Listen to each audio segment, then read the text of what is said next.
The Secret Doctrine by Elena Petrovna Blavatsky, a facsimile of the original edition of 1888, printed by the Cunningham Press, Alhambra, California. Book 2, Part 3, Addenda, Science and the Secret Doctrine Contrasted. Section 4 continued, on the duration of the geological periods, race cycles, and the antiquity of man.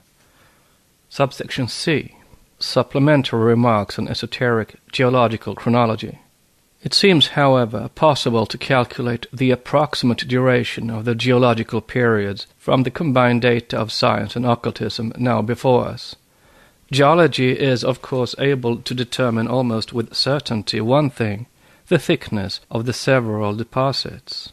Now it also stands to reason that the time required for the deposition of any stratum on a sea bottom must be a distinct proportion to the thickness of the mass thus formed. Doubtless the rate of erosion of land and the sorting out of matter onto ocean beds has varied from age to age, and cataclysmic changes of various kinds break the uniformity of ordinary geological processes. Provided, however, we have some definite numerical basis on which to work, our task is rendered less difficult than it might at first sight appear to be. Making due allowance for variations in the rate of deposit, Professor Lefebvre gives us the relative figures which sum up geological time. He does not attempt to calculate the lapse of years since the first bed of the Laurentian rocks was deposited, but postulating that time as equals x, he presents us with the relative proportions in which the various periods stand to it. Let us premise our estimate by stating that, roughly speaking, the primordial rocks are 70,000 feet, the primary 42,000 feet, the secondary 15,000 feet, the tertiary 5,000 feet, and the quaternary some 500 feet in thickness. Quote, diving into 100 parts the time, whether its actual length that has passed since the dawn of life on this earth, lower Laurentian strata, we shall be led to attribute to the primordial age more than a half of the whole duration, say 53.5, to the primary 32.2, to the secondary 11.5, to the tertiary 2.3, to the quaternary 0.5 or 0.5%. Unquote from Philosophy, page 481. Now, as it is certain on occult data that the time which has elapsed since the first sedimentary deposits, that is 320 million years, we are able to infer that the primordial, Laurentian, Cambrian, and Silurian lasted roughly 171,200,000 years. The primary, the Devonian, Coal, and Permian lasted approximately 103,040,000 years. Secondary, Triassic, Jurassic, and Cretaceous lasted roughly 36,800,000 years. The tertiary, the Eocene, Miocene, and Pliocene, 7,360,000 years, probably in excess. The quaternary, 1,600,000 years, probably in excess. Such estimates harmonize with the statements of the esoteric ethnology in almost every particular. The tertiary Atlantean part cycle, from the apex of glory of that race in the early Eocene to the great mid-Miocene cataclysm, would appear to have lasted some 3.5 to 4 million years. If the duration of the quaternary is not rather, as it seems likely, overestimated, the sinking of Ruta and Daita would be post-tertiary. It is probable that the results here given allow somewhat too long a period to both the tertiary and quaternary, as the third race goes very far back into the secondary age. Nevertheless, the figures are most suggestive. But the argument from geological evidence being only in favor of 100 million years, let us compare our claims and teachings with those of exact science. Mr. Edward Clodd, in Knowledge, March 31, 1882, in reviewing M. Le Mortier's work Matériaux pour l'histoire de l'homme, which places man in the mid-Miocene period, remarks that it would be in defiance of all that the doctrine of evolution teaches, and moreover win no support from believers in special creation and the fixity of species. To seek for so highly specialized a mammalian as man at an early stage in the life history of the globe. And note on Monsieur de Mortillier, and who yet in another work, La préhistorique Antiquité de l'homme, some 20 years ago, generously allowed only 230,000 years to our mankind.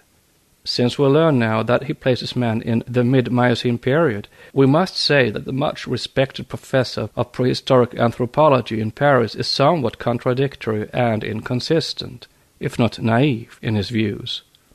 End of note.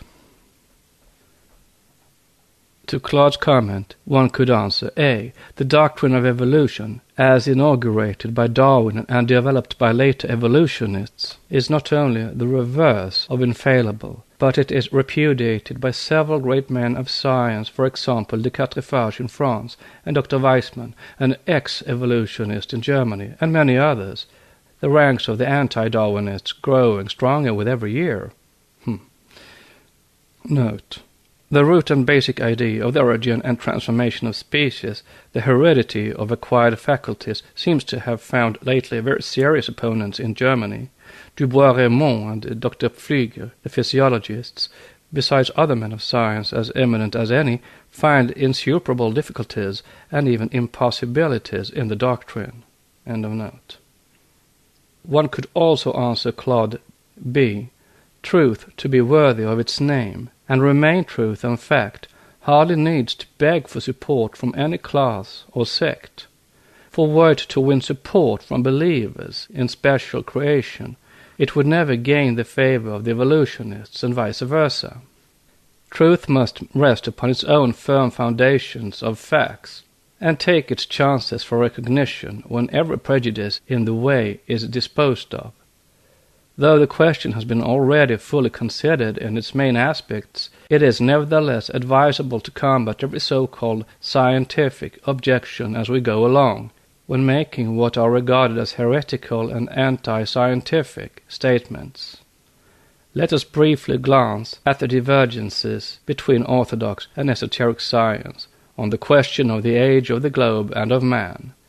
With the two respective synchronistic tables before him, the reader will be enabled to see at a glance the importance of these divergences, and to perceive at the same time that it is not impossible, nay, it is most likely, that further discoveries in geology and the finding of fossil remains of man will force science to confess that it is esoteric philosophy which is right after all, or at any rate nearer to the truth. Parallelism of life. The scientific hypothesis. Science divides the period of the globe's history since the beginning of life on Earth, or the Azoic Age, into 5 main divisions or periods, according to Haeckel, in History of Creation, page 20. The esoteric theory says, leaving the classification of the geological periods to Western science, esoteric philosophy divides only the life periods on the globe. In the present Manvantara, the actual period is separated into 7 kalpas and 7 great human races. Its first kalpa, answering to the primordial epoch, is the age of the primeval. Science tells us primordial epoch, Laurentian system, Cambrian system, Silurian system.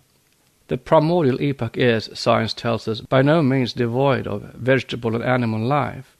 In the Laurentian deposits are found specimens of the Eozoon canadense, a chambered shell. In the Silurian are discovered seaweeds, algae, mollusks, crustacea, and lower marine organisms, also the first trace of fishes. The primordial epoch shows algae, mollusks, crustacea, polyps, and marine organisms, etc., etc. Science teaches, therefore, that marine life was present from the very beginnings of time, leaving us, however, to speculate for ourselves as to how life appeared on Earth. If it rejects the biblical creation, as we do, why does it not give us another, approximately plausible hypothesis? The esoteric theory of primeval, the same names are retained as those given by science to make the parallels clearer, but our terms are quite different. The primeval is Deva or divine men, the creators and progenitors. Let the student remember that the doctrine teaches that there are 7 degrees of Devas or progenitors, or 7 classes, from the most perfect to the less exalted. The esoteric philosophy agrees with the statement made by science, demurring, however, in one particular. The 300 million years of vegetable life, see Brahminical chronology, preceded the divine men or progenitors. Also, no teaching denies that there were traces of life within the earth besides the Eozoon canadense in the primordial epoch. Only, whereas the said vegetation belonged to this round, the zoological relics now found in the Laurentian, Cambrian, and Silurian systems, so-called, are the relics of the 3rd round. At first astral, like the rest, they consolidated and materialized pari passu with the new vegetation. Science speaks of the primary, the Devonian, Coal, and Permian.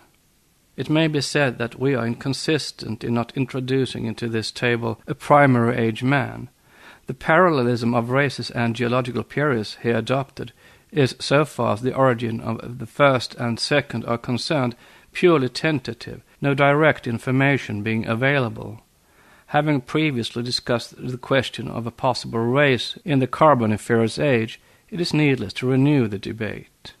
In the secondary of Triassic, Jurassic, and Chalk or Cretaceous of science, this is the age of reptiles, of the gigantic megalosauria, ichthyosauri, plesiosauri, etc., etc. Science denies the presence of man in that period. If so, it has to explain how men came to know of these monsters and describe them before the age of Cuvier. The old annals of China, India, Egypt, and even of Judea are full of them, as demonstrated elsewhere. In this period also appear the first marsupial mammals, insectivorous, carnivorous, Pitheophagus, and, as Professor Owen thinks, an herbivorous hoofed mammal.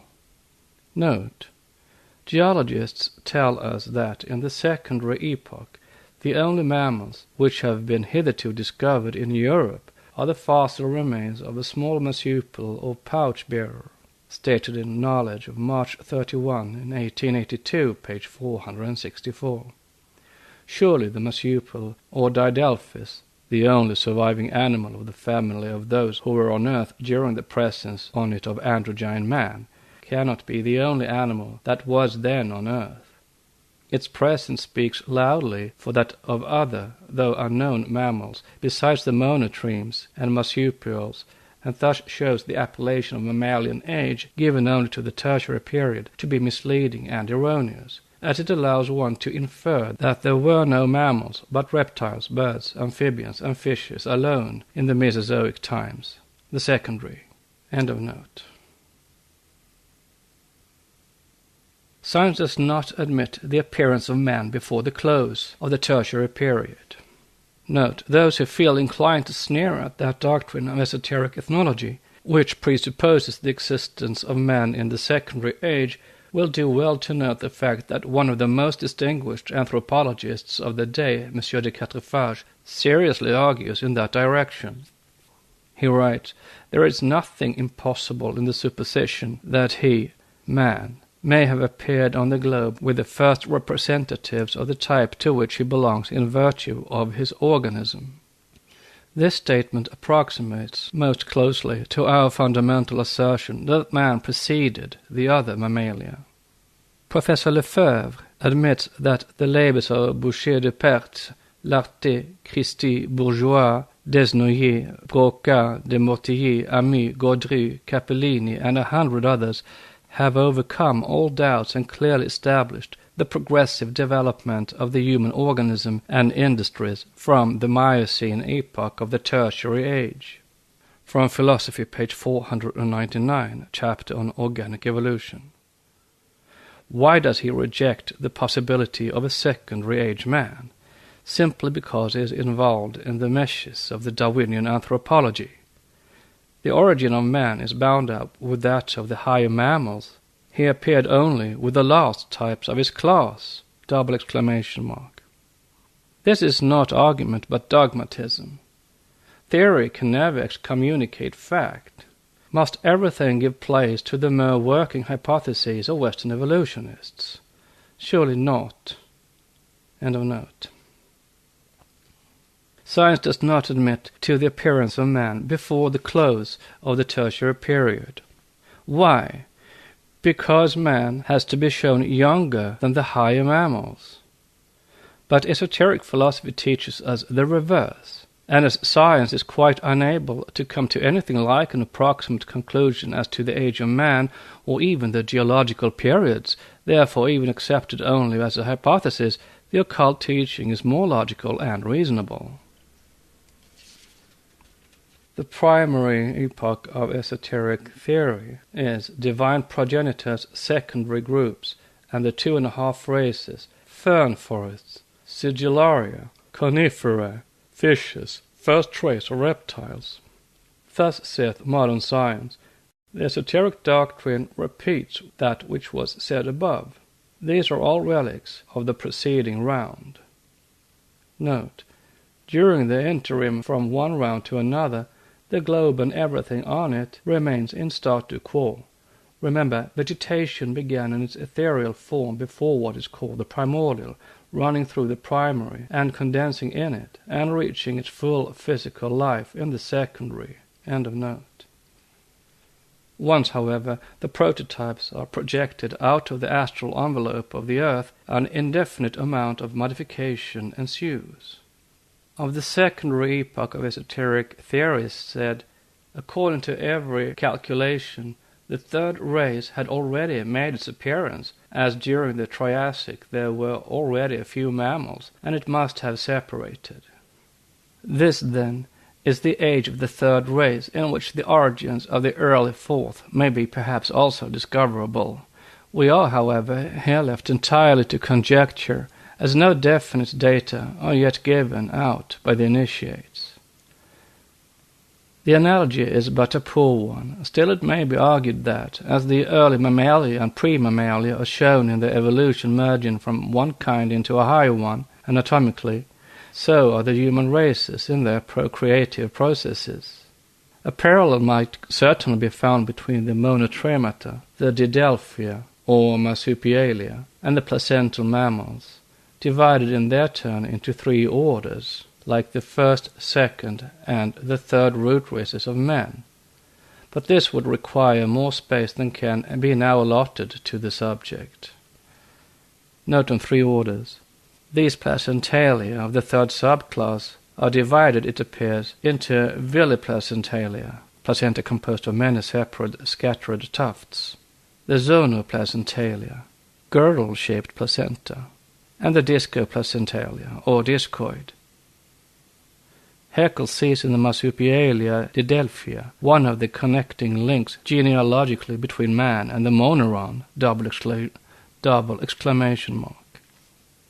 Note in the first, second, and third root races of man. This inclusion of the first race in the secondary is necessarily only a provisional working hypothesis, the actual chronology of the first, second, and early third races being closely veiled by the initiates. For all that can be said on the subject, the first root race may have been pre-secondary, as is indeed taught. Vide supra. According to science, no man is yet allowed to have lived during this period, the Tertiary, Eocene, Miocene, and Pliocene. Note: the above parallels stand good only if Professor Kroll's earlier calculations are adopted, namely of 15 million years since the beginning of the Eocene period. See Charles Gould's Mythical Monsters on page 84.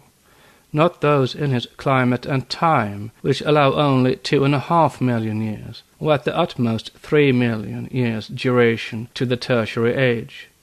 This, however, would make the whole duration of the encrusted age of the world only 131,600,000 years, according to Professor Winchell, whereas in the esoteric doctrine, sedimentation began in this round approximately over 320 million years ago. Yet his calculations do not clash much with ours with regard to the age of the pygmies. With regard to the 320 millions of years assigned to sedimentation, it must be noted that even a greater time elapsed during the preparation of this globe for the fourth round, previous to stratification. End of note.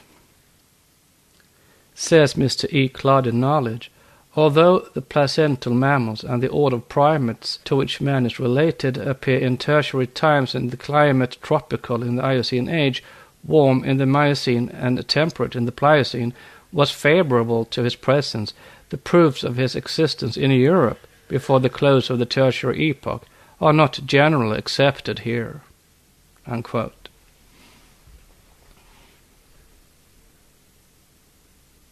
The esoteric theory says of tertiary age, the third race has now almost utterly disappeared, carried away by the fearful geological cataclysms of the secondary age, leaving behind it but a few hybrid races.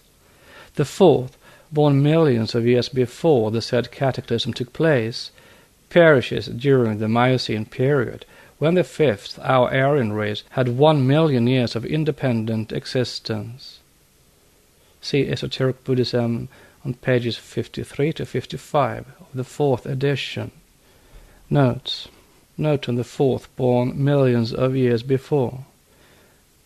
Though we apply the term truly human only to the fourth Atlantean root race, yet the third race is almost human in its latest portion, since it is during its fifth subrace that mankind separated sexually, and that the first man was born according to the now normal process. This, quote, first man, unquote, answers in the Bible, the Genesis, to Enos or Enoch, son of Seth, of chapter 4.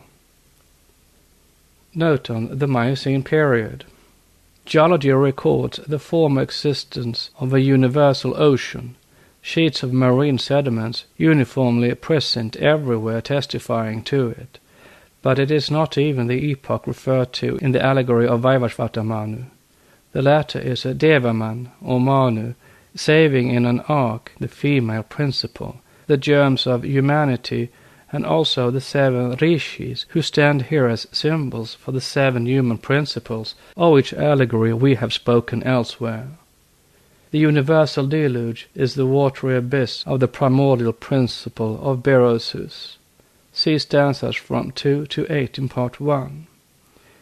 How, if Kroll allowed 15 million years to have elapsed since the Eocene period, which we state on the authority of a geologist, Mr. Charles Gould, only 60 millions are assigned by him since the beginning of the Cambrian period in the primordial age, passes comprehension. The secondary strata are twice the thickness of the tertiary, and geology thus shows the secondary age alone to be of twice the length of the tertiary. Shall we then accept only 15 million years for both the primary and the primordial? No wonder Darwin rejected the calculation. End of note. How much older it is from its origin, who knows? As the historical period has begun with the Indian Aryans, with the Vedas for their multitudes, and far earlier in the esoteric records, it is useless to establish here any parallels. Note. We hope that we have furnished all the scientific data for it elsewhere. End of note. Geology has now divided the periods and placed in the Quaternary period, Paleolithic man, Neolithic man, and historical period. And occultism says if the Quaternary period is allowed 1,500,000 years, then only does our fifth race belong to it. Yet, mirabile dictu, when the non-cannibal Paleolithic man, who must have certainly antedated cannibal Neolithic man by hundreds of thousands of years, is shown to be a remarkable artist, Neolithic man is made out almost an abject savage, his lake dwellings notwithstanding. Note, Neolithic man by hundreds of thousands of years.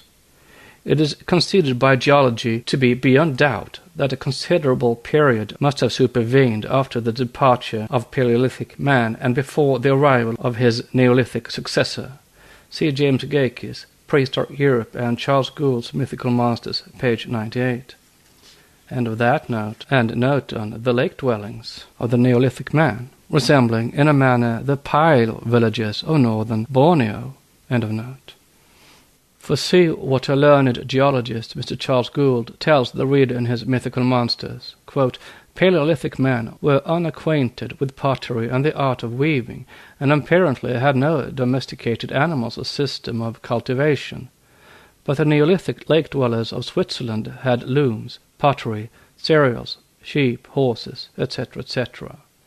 Yet though implements of horn, bone, and wood were in common use among both races, those of the older are frequently distinguished by their being sculptured with great ability, or ornamented with lifelike engravings of the various animals living at that period, whereas there appears to have been a marked absence of any similar artistic ability on the part of Neolithic man.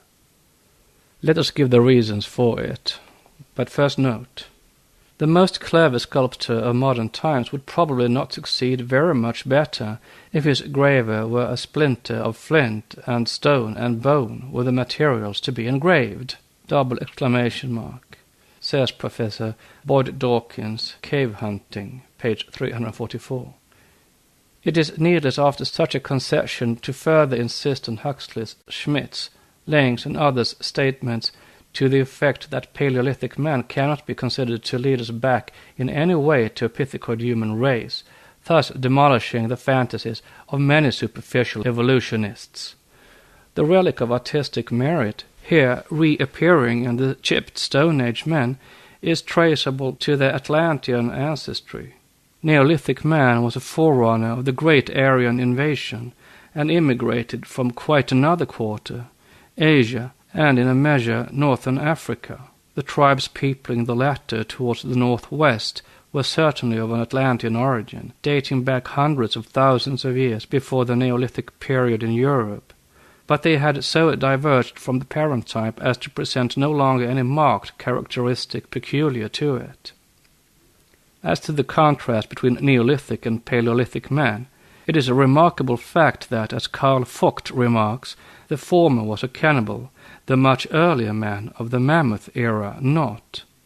Human manners and customs do not seem to improve with the time then, not in this instance at any rate. End of note. Back to the text and the reasons for a marked absence of any similar artistic ability on the part of a Neolithic man. 1.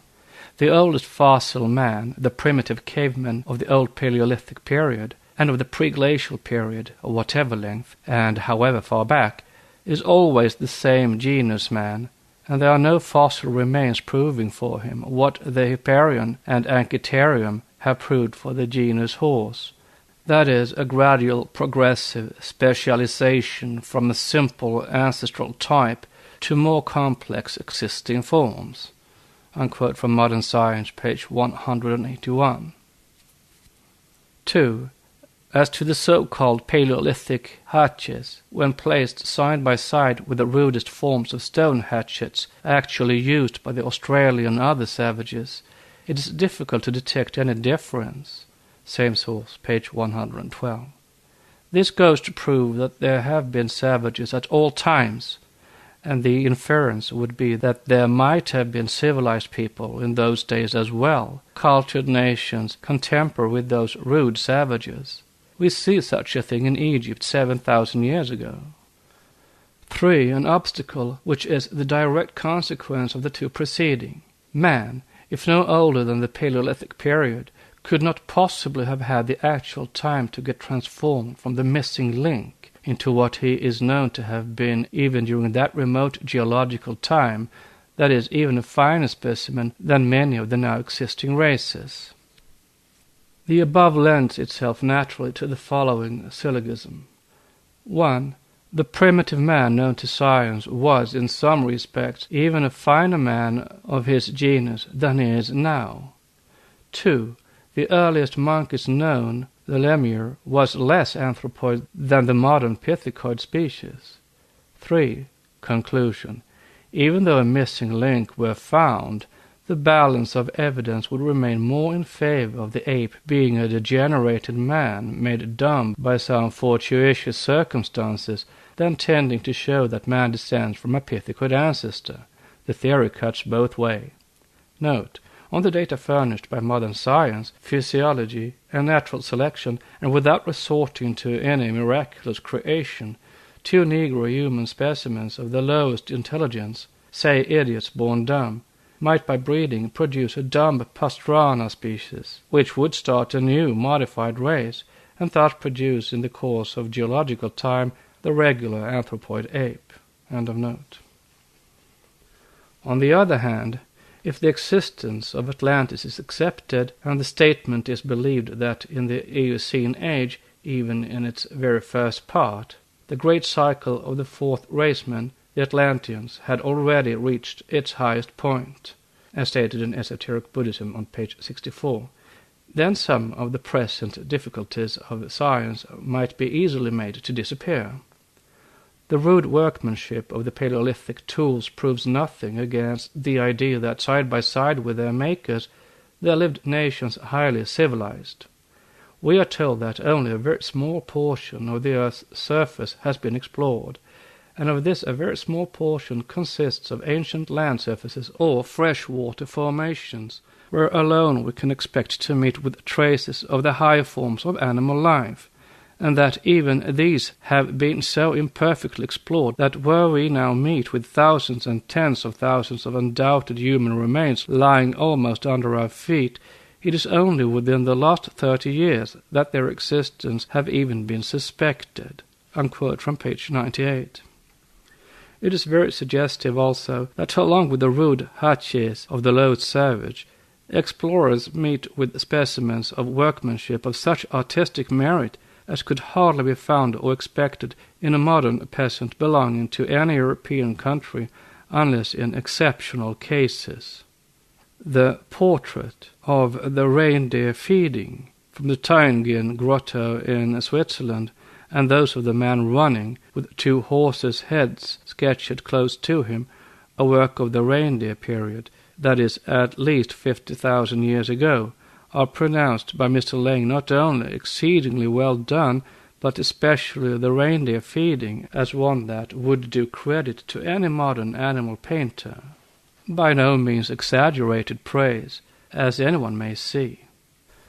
Now, since side by side with the modern Eskimo, who also have a tendency, like their Paleolithic ancestors of the reindeer period, the rude and savage human species, to be constantly dwarfing with the point of their knives sketches of animals, scenes of the chase, etc., we have our greatest painters of Europe. Why could not the same have happened in those days? Compared with the specimens of Egyptian drawing and sketching, quote, 7,000 years ago, unquote, the, quote, earliest portraits, unquote, of men, horses, heads, and reindeer made 500,000 years ago are certainly superior. Nevertheless, the Egyptians of those periods are known to have been a highly civilized nation, whereas the Paleolithic men are called savages of the lower type. This is a small matter seemingly, yet extremely suggestive as showing that every new geological discovery is made to fit in with current theories instead of the reverse. Yes, Mr. Huxley is right in saying, time will show. It will and must vindicate occultism. Meanwhile, the most uncompromising materialists are driven by necessity into the most occult-like admissions. Strange to say, it is the most materialistic, those of the German school, who, with regard to physical development, come the nearest to the teachings of the occultists. Thus, Professor Baumgartner, who believes that the germs for higher animals could only be the eggs of the lower animals, who thinks that, besides the advance of the vegetable and animal world in development, there occurred in that period the formation of new original germs, which formed the basis of new metamorphoses, etc., thinks also that the first men who proceeded from the germs of animals beneath them lived first in a larva state. Unquote. Just so, in a larva state, we say too, only from no animal germ, and that larva was the soulless astral form of the pre-physical races. And we believe, as the German professor does with several other men of science in Europe now, that the human races have not descended from one pair, but appeared immediately in numerous races. Anfänge so einer psychologischen Schöpfungsgeschichte der Pflanzen- und Tierwelt, 1885. Therefore, when we read Force and Matter and find that emperor of materialists, Büchner, repeating after Manu and Hermes that the plant passes imperceptibly into the animal and the animal into man, we need only add "and man into spirit" to complete the Kabbalistic axiom. The more so, since on page 82 of the same work we read the following admission. Produced in the way of spontaneous generation, it is by the aid of intense natural forces and endless periods of time that there has progressively arisen that rich and infinitely modified organic world by which we are at present surrounded. Unquote. And on page 84, spontaneous generation played, no doubt, a more important part in the primeval epoch than at present, nor can it be denied that in this way beings of a higher organization were produced than now. For this is the claim of occultism. Note, see Force and Matter by Dr. Louis Büchner, translated and edited by J. Frederick Collingwood, FRS, FGS, 1864. End of note. The whole difference lies in this. Modern science places her materialistic theory of primordial germs on Earth and the last germ of life on this globe of man and everything else between two voids. Whence the first germ, if both spontaneous generation and the interference of external forces are absolutely rejected now. Germs of organic life, we are told by Sir W. Thomson, came to our Earth in some meteor? This helps in no way, and only shifts the difficulty from this Earth to the supposed meteor. These are our agreements and disagreements with science. About the endless periods we are, of course, at one even with materialistic speculation, for we believe in evolution, though on different lines. Professor Huxley very wisely says, if any form of progressive development is correct, we must extend by long epochs the most liberal estimate that has yet been made of the antiquity of man. But when we are told that this man is a product of the natural forces inherent in matter, force, according to modern views, being but a quality of matter, a mode of motion, etc., and when we find Sir W. Thomson repeating in 1885 what was asserted by Büchner and his school 30 years ago, we fear all our reverence for real science is vanishing into thin air. One can hardly help thinking that materialism is, in certain cases, a disease. For when men of science, in the face of the magnetic phenomena and the attraction of iron particles through insulating substances, like glass, maintain that the said attraction is due to molecular motion, or to the rotation of the molecules of the magnet, then whether the teaching comes from a, quote, credulous, unquote, theosophist, innocent of any notion of physics, or from an eminent man of science, it is equally ridiculous.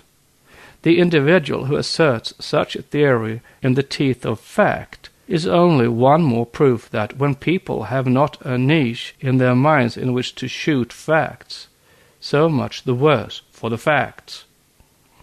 At present, the dispute between the spontaneous generationists and their opponents is at rest, having ended in the provisional victory of the latter. But even they are forced to admit, as Büchner did, and Monsieur Tyndall and Huxley still do, that spontaneous generation must have occurred once under special thermal conditions. Virchow refuses even to argue the question. It must have taken place sometime in the history of our planet, and there's an end of it. This seems to look more natural than Sir W. Thomson's hypothesis just quoted, that the germs of organic life fell on our Earth in some meteor, or that other scientific hypothesis coupled to the recently adopted belief that there exists no vital principle whatever, but only vital phenomena, which can all be traced to the molecular forces of the original protoplasm. But this does not help science to solve the still greater problem, the origin and the descent of man, for his is still worse plaint and lamentation.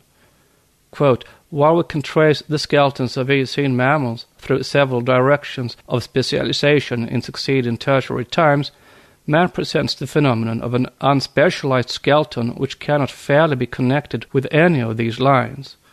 unquote, from Origin of the World, page 39, by Sir W. Dawson, LLD, FRS. The secret could be soon told not only from the esoteric, but even from the standpoint of every religion the world over, without mentioning the occultists. The specialized skeleton is sought for in the wrong place, where it can never be found. It is expected to be discovered in the physical remains of man, in some pithecoid missing link, with a skull larger than that of the apes, and with a cranial capacity smaller than in man, instead of looking for that specialization in the superphysical essence of his inner astral constitution, which can hardly be excavated from any geological strata. Such a tenacious, hopeful clinging to a self-degrading theory is the most wonderful feature of the day. Meanwhile, this is a specimen of an engraving made by a Paleolithic savage, Paleolithic meaning the earlier Stone Age man, one supposed to have been as savage and brutal as the brutes he lived with. Leaving the modern South Sea Islander or even any Asiatic race aside, we defy any grown-up schoolboy or even a European youth who has never studied drawing to execute such an engraving or even a pencil sketch. Here we have the true artistic rakuuri and correct lights and shadows without any plain model before the artist, who copied direct from nature, thus exhibiting a knowledge of anatomy and proportion. The artist who engraved this reindeer belonged, we are asked to believe, to the primitive semi-animal savages, contemporaneous with the mammoth and the woolly rhinoceros, whom some overzealous evolutionists once sought to picture to us as distinct approximations to the type of their hypothetical pithecoid man. This engraved antler proves as eloquently as any fact can that the evolution of the races has ever proceeded in a series of rises and falls, that man perhaps is as old as encrusted earth, and, if we can call his divine ancestor man, far older still. Even de Mortillier himself seems to experience a vague distrust of the conclusions of modern archaeologists when he writes, "The prehistoric is a new science far, very far from having said its last word." Prehistoric Antiquity of Man, 1883. According to Lyell, one of the highest authorities on the subject and the, quote, father, unquote, of geology, quote, "the expectation of always meeting with a lower type of human skull, the older the formation in which it occurs, is based on the theory of progressive development, and it may prove to be sound. Nevertheless, we must remember that as yet we have no distinct geological evidence that the appearance of what are called the inferior races of mankind has always preceded in chronological order that of the high races," unquote, from Antiquity of Man on page 25. Nor has such evidence been found to this day. Science is thus offering for sale the skin of a bear which has hitherto never been seen by mortal eye. This concession of Lyell's reads most suggestively with the subjoined utterance of Professor Max Müller, whose attack on the Darwinian anthropology from the standpoint of language has, by the way, never been satisfactorily answered. Quote, "What do we know of savage tribes beyond the last chapter of their history?" Unquote, and compare this with the esoteric view of the Australians, Bushmen, as well as of Paleolithic European man, the Atlantean offshoots retaining a relic of a lost culture when the parent root race was in its prime. Quote, "Do we ever get an insight into their antecedents? How have they come to be what they are? Their language proves, indeed, that these so-called heathens, with their complicated systems of mythology, their artificial customs, their unintelligible whims and savageries, are not the creatures of today or yesterday. Unless we admit a special creation for these savages, they must be as old as the Hindus, the Greeks, and the Romans, within brackets far older. They may have passed through ever so many vicissitudes, and what we consider as primitive may be, for all we know, a relapse into savagery or a corruption of something that was more rational and intelligible in former stages." Unquote, from India of 1883 by F. Max Müller. Quote, "The primeval savage is a familiar term in modern literature," remarked Professor Rawlinson. But there is no evidence that the primeval savage ever existed. Rather, all the evidence looks the other way." Unquote from Antiquity of Man Historically Considered. In his Origin of Nations, pages 10 to 11, he rightly adds, "The mythical traditions of almost all nations place at the beginning of human history a time of happiness and perfection, a golden age which has no features of savagery or barbarism, but many of civilization and refinement." Unquote. How is the modern evolutionist to meet this consensus of evidence? We repeat the question asked in Isis Unveiled. Does the finding of the remains in the cave of Devon prove that there were no contemporary races then who were highly civilized? When the present population of the earth have disappeared, and some archaeologists belonging to the coming race of the distant future shall excavate the domestic implements of one of our Indian or Andaman Island tribes, will he be justified in concluding that mankind in the 19th century was just emerging from the Stone Age? Another strange inconsistency in scientific knowledge is that Neolithic man is showing as being far more of a primitive savage than the Paleolithic one. Either Lubbock's prehistoric man or Evans' ancient stone implements must be at fault, or both, for this is what we learn from these works and others. 1. As we pass from Neolithic to Paleolithic man, the stone implements become, from gracefully shaped and polished instruments, rude lumbering makeshifts. Pottery, etc. disappear as we descend the scale, and yet the latter could engrave such a reindeer. 2. Paleolithic man lived in caves, which he shared with hyenas and lions also, whereas Neolithic man dwelt in lake villages and buildings.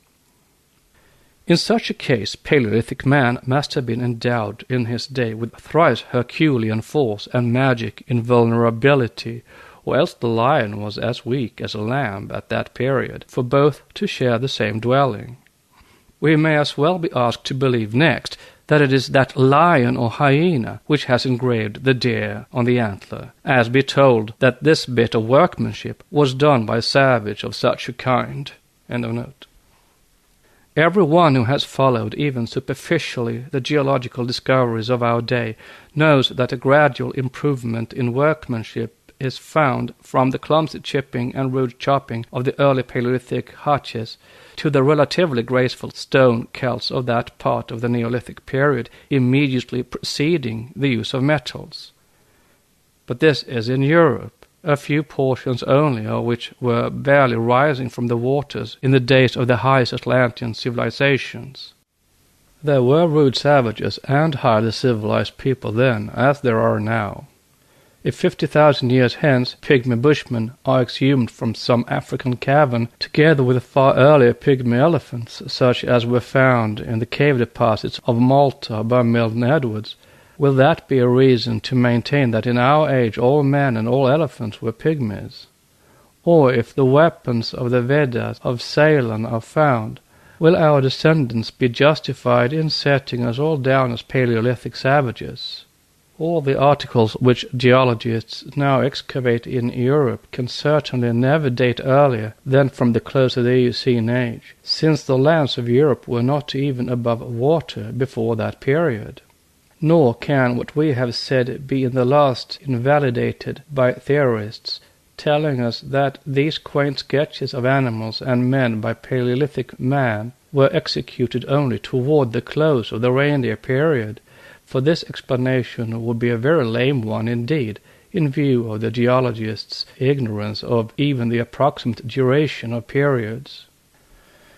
The esoteric doctrine teaches distinctly the dogma of the risings and falls of civilization, and now we learn that it is a remarkable fact that cannibalism seems to have become more frequent as man advanced in civilization, and that while its traces are frequent in Neolithic times, they altogether disappear in the age of the mammoth and the reindeer. Unquoted from Modern Science and Modern Thought, page 164. Another evidence of the cyclic law and the truth of our teachings. Esoteric history teaches that idols and their worship died out with the fourth race, until the survivors of the hybrid races of the latter, Chinamen, African Negroes, etc., gradually brought the worship back. The Vedas countenance no idols. All the modern Hindu writings do. Quote, in the early Egyptian tombs and in the remains of the prehistoric cities excavated by Dr. Schliemann, images of owl and ox-headed goddesses and other symbolical figures or idols are found in abundance. But when we ascend into Neolithic times, such idols are no longer found. The only ones which may be said with some certainty to have been idols are one or two discovered by Monsieur de Brie in some artificial caves of the Neolithic period, which appear to be intended for female figures of life size, unquote, from page 199 from the same source. And these may have been simple statues. Anyhow, all this is one among the many proofs of the cyclic rise and fall of civilization and religion. The fact that no traces of human relics or skeletons are so far found beyond post-tertiary or quaternary times, though Abbé Bourgeois's flints may serve as a warning, seems to point to the truth of another esoteric statement, which runs thus: seek for the remains of thy forefathers in the high places. The vales have grown into mountains, and the mountains have crumbled to the bottom of the seas. Note, more than 20 specimens of fossil monkeys have been found in one locality alone in Miocene strata, Pikermi, near Athens. If man was not then, the period is too short for him to have been transformed, stretch it as you may. And if he was, and if no monkey is found earlier, what follows? End of note. Fourth race mankind, thinned after the last cataclysm by 2/3 of its population, instead of settling on the new continents and islands that reappeared while their predecessors formed the floors of new oceans, deserted that which is now Europe and parts of Asia and Africa for the summits of gigantic mountains, the seas that surrounded some of the latter having since retarded and made room for the tablelands of Central Asia. The most interesting example of this progressive march is perhaps afforded by the celebrated Kent's Cavern at Torquay. In that strange recess, excavated by water out of the Devonian limestone, we find a most curious record preserved for us in the geological memoirs of the earth. Under the blocks of limestone which heaped the floor of the cavern were discovered, embedded in a deposit of black earth, many implements of the Neolithic period of fairly excellent workmanship, with a few fragments of pottery, possibly traceable to the era of the Roman colonization. There is no trace of Paleolithic man here, no flints or traces of the extinct animals of the Quaternary period. When, however, we penetrate still deeper through the dense layer of stalagmite beneath the mold into the red earth, which, of course, itself once formed the pavement of the retreat, things assume a very different aspect. Not one implement fit to bear comparison with the finely chipped weapons found in the overlaying stratum is to be seen. Only a host of the rude and lumbering little hatchets with which the monstrous giants of the animal world were subdued and killed by little man, we have to think, ? And scrapers of the Paleolithic age mixed up confusedly with the bones of species now either extinct or emigrated, driven away by a change of climate. It is the artificer of these ugly little hatchets, you see, who sculptured the reindeer over the brook, on the antler as shown above. In all cases we meet with the same evidence that from historic to Neolithic and from Neolithic to Paleolithic man, things slope downwards on an inclined plane from the rudiments of civilization to the most abject barbarism in Europe again. We are made also to face the Mammoth Age, the extreme of earliest division of the Paleolithic Age, in which the great rudeness of implements reached its maximum, and the brutal appearance of contemporary skulls, such as the Neanderthal, point to a very low type of humanity. But they may sometimes point also to something besides, to a race of men quite distinct from our fifth race humanity. As said by an anthropologist in Modern Thought, articled The Genesis of Man, Quote, the theory, scientifically based or not, of Pierre may be considered to be equivalent to that which divided man in two species. Broca, Viry, and a number of the French anthropologists have recognized that the lower race of man, comprising the Australian, Tasmanian, and Negro race, excluding the Kafirs and the Northern Africans, should be placed apart. The fact that in this species, or rather subspecies, the third lower molars are usually larger than the second, and the squamosal and frontal bones are generally united by suture, places the Homo afer on the level of being as good a distinct species as many of the kinds of finches. I shall abstain on the present occasion from mentioning the fact of hybridity whereon the late Professor Broca has so exhaustively commented. The history in the past ages of the world of this race is peculiar. It has never originated a system of architecture or a religion of its own. Quote from Dr. C. Carter Blake.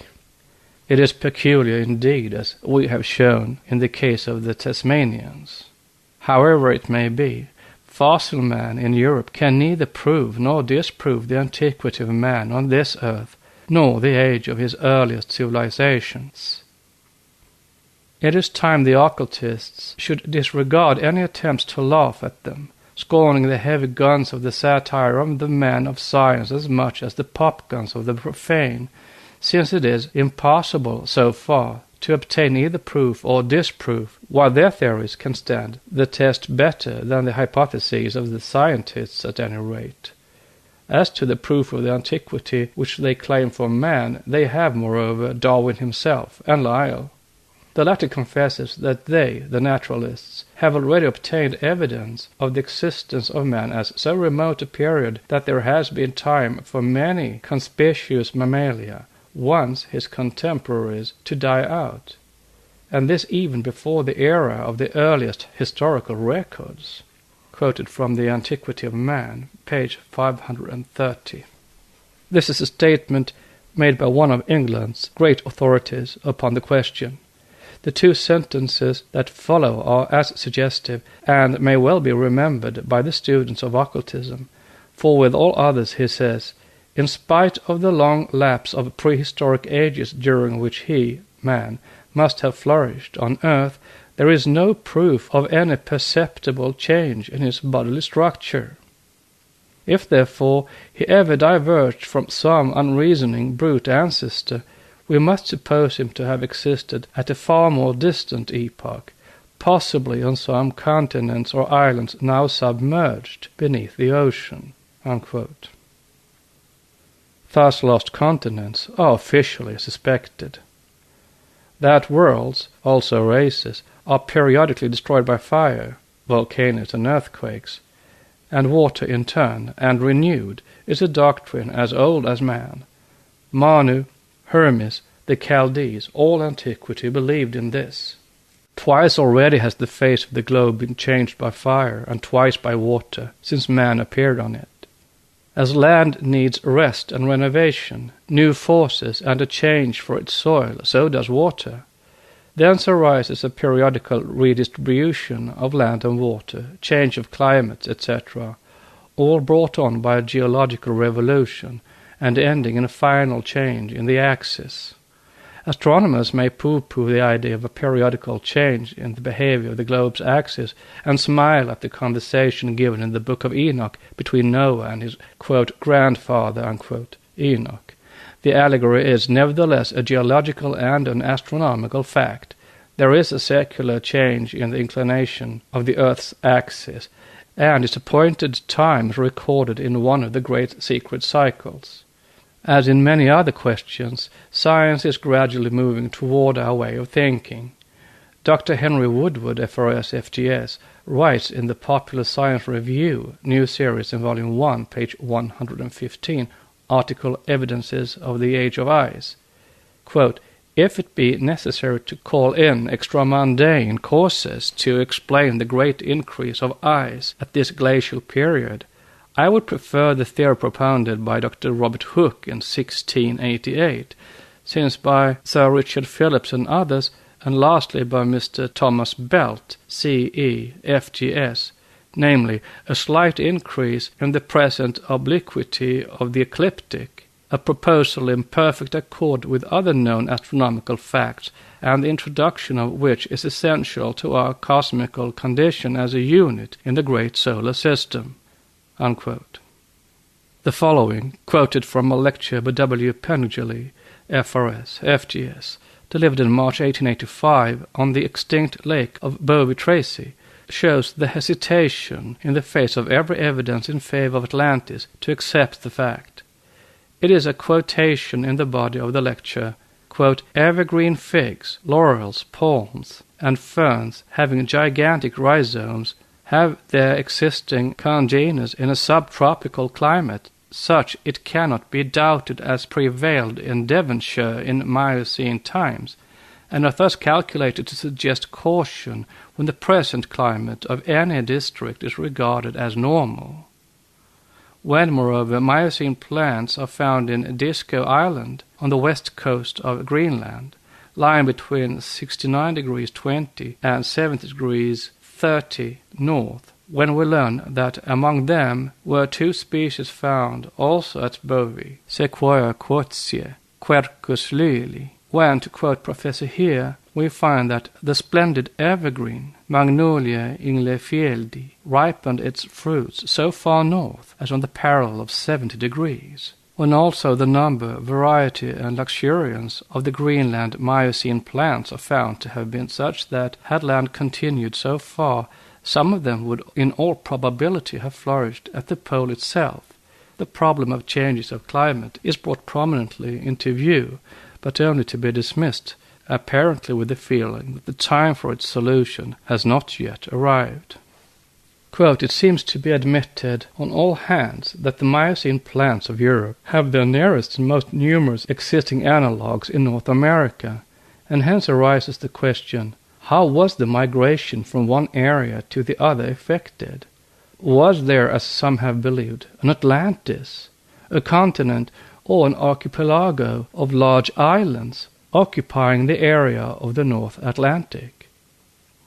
There is perhaps nothing unphilosophical in this hypothesis, for since, as geologists state, the Alps have acquired 4,000 and even in some places more than 10,000 feet of their present altitude since the commencement of the Eocene period, Lyell's Principles, 11th edition, on page 256 of 1872. A post-Miocene, within brackets question mark, depression might have carried the hypothetical Atlantis into almost abyssal depths. But an Atlantis is apparently unnecessary and uncalled for. According to Professor Oliver, a close and very peculiar analogy subsists between the flora of tertiary Central Europe and the recent floras of the American states and of the Japanese region, an analogy much closer and more intimate than is to be traced between the tertiary and recent floras of Europe. We find the tertiary element of the Old World to be intensified towards its extreme eastern margin. This accession of a tertiary element is rather gradual and not abruptly assumed in the Japan Islands only.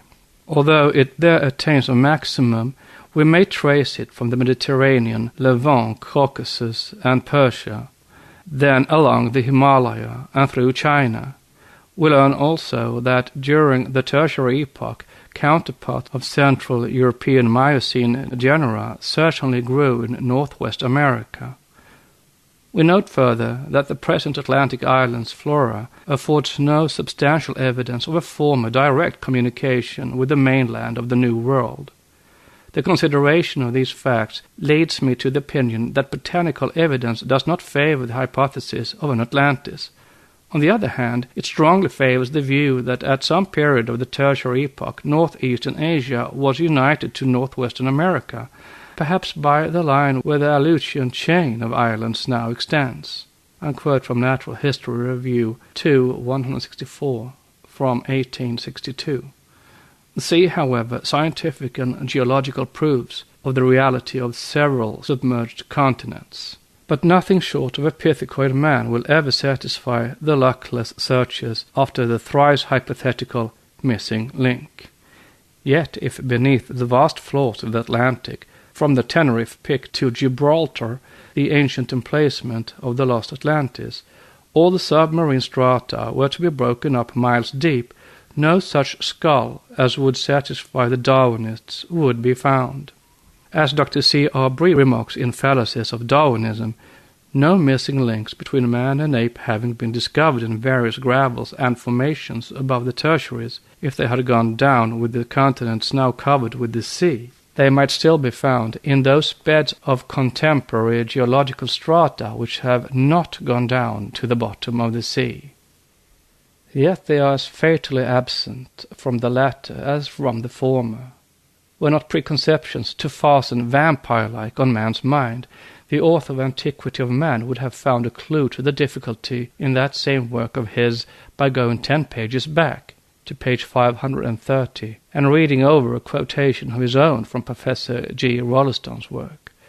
This physiologist, he says, suggests that as there is considerable plasticity in the human frame, not only in youth and during growth, but even in the adult, we ought not always to take for granted, as some advocates of the development theory seems to do, that each advance in physical power depends on an improvement in bodily structure.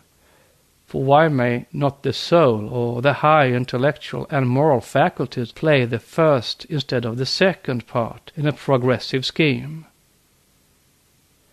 This hypothesis is made in relation to evolution not being entirely due to natural selection, but it applies as well to our case in hand. For we too claim that it is the soul, or the inner man, that descends on earth first, the psychic astral, the mold on which physical man is gradually built, his spirit, intellectual and moral faculties awakening later on as that physical stature grows and develops. Quote, thus incorporeal spirits to smaller forms reduced their shapes immense, unquote, and became the men of the third and fourth races. Still later, ages after, appeared the men of our fifth race, reduced from the still gigantic, in our modern sense, stature of their primeval ancestors to about half of that size at present. Man is certainly no special creation, and he is the product of nature's gradual perfective work, like any other living unit on this earth. But this is only with regard to the human tabernacle, that which lives and thinks in man and survives that frame. The masterpiece of evolution is the eternal pilgrim, the protean differentiation in space and time of the one absolute unknowable. In his Antiquity of Man, Sir C. Lyell quotes, perhaps in rather a mocking spirit, what Hallam says in Volume 4, page 164, in his Introduction to the Literature of Europe. Quote, if man was made in the image of God, he was also made in the image of an ape. The framework of the body of him who has weighed the stars and made the lightning his slave approaches to that of a speechless brute who wanders in the forest of Sumatra, thus standing on the frontier land between animal and angelic natures. What wonder that he should partake of both? Unquote. An occultist would have put it otherwise. He would say that man was indeed made in the image of a type projected by progenitor, the creating angel force, Udiankochan, while the wanderer of the forest of Sumatra was made in the image of man, since the framework of the ape, we say again, is the revival, the resuscitation by abnormal means of the actual form of the third round, and of the fourth round man as well, later on. Nothing is lost in nature, not an atom. This latter is at least certain on scientific data. Analogy would appear to demand that form should be equally endowed with permanency. And yet what do we find? Quote, it is significant, says Sir W. Dawson, FRS, that Professor Huxley in his lectures in New York, while resting his case as to the lower animals, mainly on the supposed genealogy of the horse, which has often been shown to amount to no certain evidence, avoided altogether the discussion of the origin of men from the apes, now obviously complicated with so many difficulties that both Wallace and Mivet are staggered by them. Professor Thomas, in his recent lecture in Nature 1876, admits that there is no lower man known than the Australian, and that there is no known link of connection with the monkeys. And that Haeckel has to admit that the penultimate link in his phylogeny, the ape-like man, is absolutely unknown, as stated in History of Creation. The so-called Nallies, found with the bones of paleocosmic men in European caves and illustrated in the admirable works of Christie and Lartet, shows that the rudiments even of writings were already in possession of the oldest race of men known to archaeology or geology." Unquote. C. Wilson's Prehistoric Man, Volume 2 on page 54, and Origin of the World on page 393. Again, in Dr. C. R. Bree's Fallacies of Darwinism on page 160, we read, "Mr. Darwin justly says that the difference physically and more especially mentally between the lowest form of man and the highest anthropomorphous ape is enormous. Therefore, the time, which in Darwinian evolution must be almost inconceivably slow, must have been enormous also during man's development from the monkey." Note, and how much more enormous if we reverse the subjects and say during the monkey's development from the third race man. End of note. The chance, therefore, of some of these variations being found in the different gravels or freshwater formations above the tertiaries must be very great, and yet not one single variation, not one single specimen of a being between a monkey and a man has ever been found. Neither in the gravel, nor the drift clay, nor the freshwater beds, nor in the tertiaries below them has there ever been discovered the remains of any member of the missing families between the monkey and the man, as assumed to have existed by Mr. Darwin. Have they gone down with the depression of the earth's surface, and are they now covered with the sea? If so, it is beyond all probability that they should not also be found in those beds of contemporary geological strata which have not gone down to the bottom of the sea.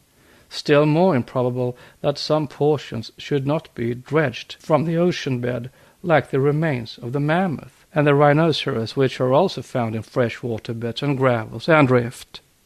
The celebrated Neanderthal skull, about which so much has been said, belongs confessedly to this remote epoch, Bronze and Stone Ages, and yet presents, although it may have been the skull of an idiot, immense differences from the highest known anthropomorphous ape." Unquote. Our globe being convulsed each time that it reawakens for a new period of activity, like a field which has to be ploughed and furrowed before fresh seed for its new crop is thrown into it, it does not seem quite hopeless that fossils belonging to its previous rounds should be found in the beds of either its oldest or its latest geological strata. Every new monument brings along with it the renovation of forms, types, and species. Every type of the preceding organic forms, vegetable, animal, and human, changes and is perfected in the next, even to the mineral which has received in this round its final opacity and hardness, its softer portions having formed the present vegetation, the astral relics of previous vegetation and fauna having been utilized in the formation of the lower animals and determining the structure of the primeval root types of the highest mammalia. And finally, the form of the gigantic ape-man of the former round has been reproduced in this one by human bestiality and transfigured into the parent form in the modern anthropoid. This doctrine, even imperfectly delineated as it is under our inefficient pen, is assuredly more logical, more consistent with facts, and far more probable than many, quote, "scientific," unquote, theories, that, for instance, of the first organic germ descending on a meteor to our earth, like Ein Sof on his vehicle, Adam Kadmon. Only the latter descent is allegorical, as everyone knows, and the Kabbalists have never offered this figure of speech for acceptance in its dead-letter garb. But the germ on the meteor theory, as coming from such high scientific quarters, is an eligible candidate for axiomatic truth and law, a theory people are in honor bound to accept if they would be on a right level with modern science. What the next theory necessitated by the materialistic premises will be, no one can tell. Meanwhile, the present theories, as anyone can see, clash together far more discordantly among themselves than even those of the occultists outside the sacred precincts of learning. For what is there next in order, now that exact science has made even of the life principle an empty word, a meaningless term, and now insists that life is an effect due to the molecular action of the primordial protoplasm? The new doctrine of the Darwinists may be defined and summarized in a few words in which Mr. Herbert Spencer has defined special creation. It is worthless, worthless by its derivation, worthless in its intrinsic incoherence, worthless as absolutely without evidence, worthless as not supplying an intellectual need, worthless as not satisfying a moral want. We must therefore consider it as counting for nothing in opposition to any other hypothesis respecting the origin of organic beings. From Principles of Biology, Volume 1, page 345. Next section is Section 5, Organic Evolution and Creative Centers.